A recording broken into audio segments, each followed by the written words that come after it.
suis à 800 mètres, je suis coincée, je peux pas monter, je peux pas descendre, j'ai pas de réseau. Je me mets à crier au secours. Le temps en fait ralentit encore plus. Est-ce qu'ils me cherchent vraiment? Est-ce qu'ils vont trouver? Et j'ai l'impression de m'installer dans ma propre tombe. Je m'appelle Gaëlle Cavalier, j'ai été prise au piège 4 jours à 4000 mètres d'altitude. On est au mois de mai, je décide d'aller faire les nuits vertes à la face nord. Le but c'est justement d'avoir un sac léger, d'être rapide, d'aller à l'allure où je veux.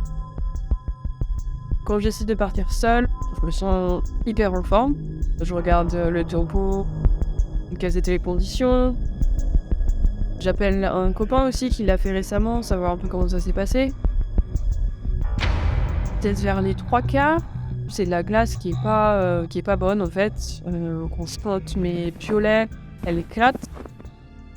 J'ai pas de bons ancrages ni pour mes piolets ni pour mes crampons. Et là, il y a un peu la tension qui monte. Je réfléchis à ce que je pourrais faire. Et puis, rapidement, en fait, je me rends compte que j'arrive pas à descendre et que je suis bloquée. Je me sers mon téléphone et là, pas de réseau. Donc là, voilà. C'est pas grosse panique, mais c'est... Voilà, je suis dans la merde, vraiment.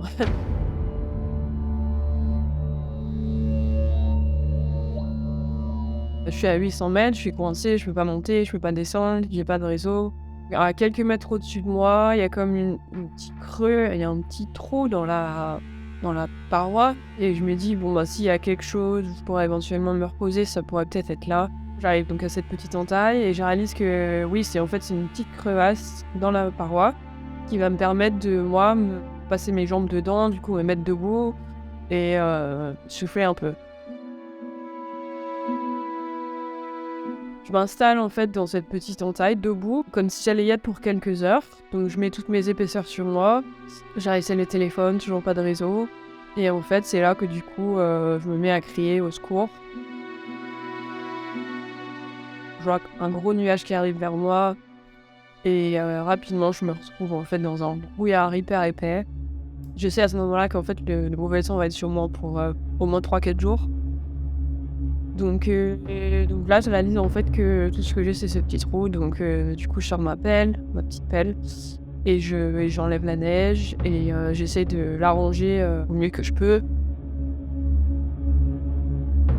Je m'assois dedans et puis je mets mon sac au-dessus pour en guise de toit. Je sais pas si je vais avoir froid, je sais pas si je vais me réveiller le lendemain matin, donc c'est plein d'incertitudes.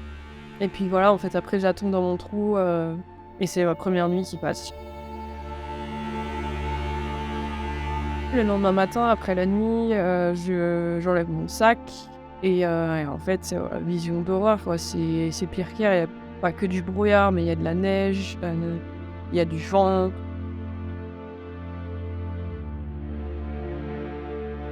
Malgré le mauvais temps, je décide quand même d'essayer de m'échapper.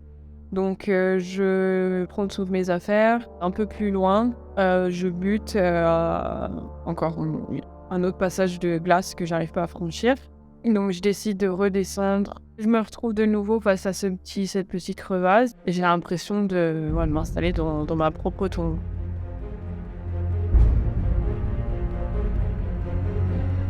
Il me reste 2 barres de céréales et un petit peu d'eau. 3e jour, donc jeudi matin, je jette un coup d'œil pour voir le temps, toujours aussi mauvais. Je me réinstalle dans le petit trou. J'en viens à viser en fait samedi matin comme objectif en fait. J'avais vraiment besoin d'un objectif à ce moment-là, sinon c'était invivable, j'avais l'impression d'être là pour toujours.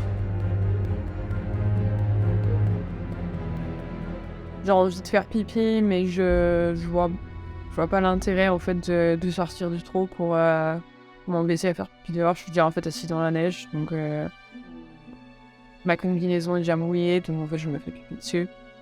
Je mange de la neige un petit peu parce que j'ai plus d'eau et que j'ai hyper soif.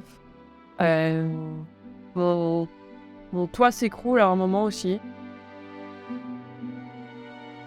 C'est un gros bloc de neige qui me tombe dessus.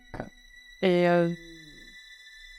donc j'étais à un moment, j'étais tellement désespérée que je laisse la neige rentrer dans le trou.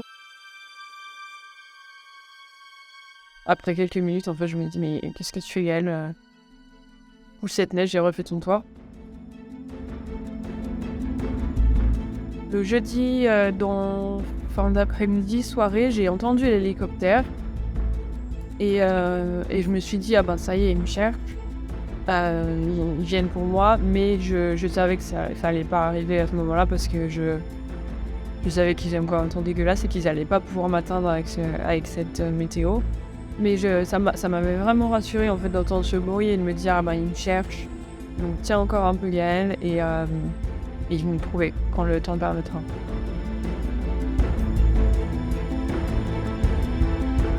Ensuite, il y a eu la nuit du jeudi au vendredi. Le temps, en fait, ralentit encore plus. C'est à ce moment-là que peut-être que, en fait, l'idée de la mort, en fait, me hante un petit peu plus. Je suis presque à mon objectif qui est samedi matin, et d'un autre côté, ça fait déjà 3 nuits que je suis là. Est-ce qu'ils me cherchent vraiment? Est-ce qu'ils vont me trouver? Est-ce qu'il va faire beau demain? Donc il y a un peu toutes ces pensées, et en plus, je suis fatiguée, j'ai soif, donc le mental commence un peu à s'affaiblir.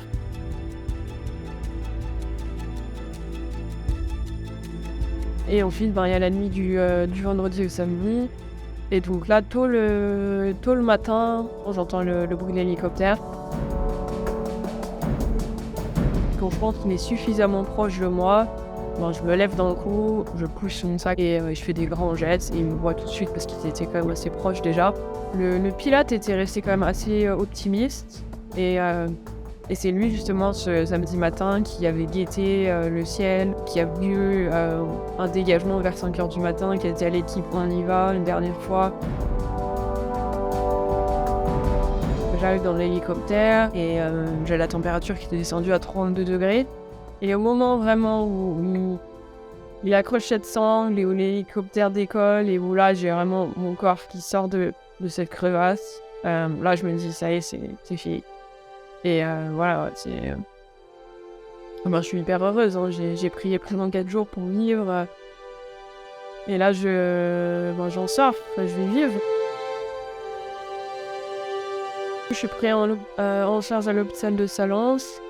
Rapidement, donc, j'apprends que j'ai des gelures stade 4 au pied. Je réalise que mes orteils, ça prend du temps, mais la nécrose, en fait, avance chaque jour. Et donc je suis amputée de tous mes orteils. Je perds tous mes orteils. Je suis consciente que j'ai échappé au pire.